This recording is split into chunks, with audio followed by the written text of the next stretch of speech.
بسم الله الرحمن الرحيم.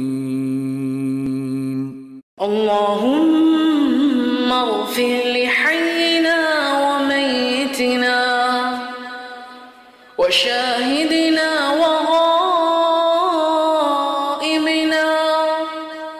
وصغيرنا وكبيرنا وذكرنا وأنثانا.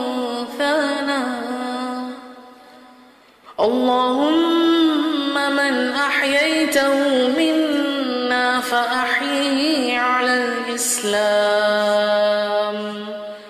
ومن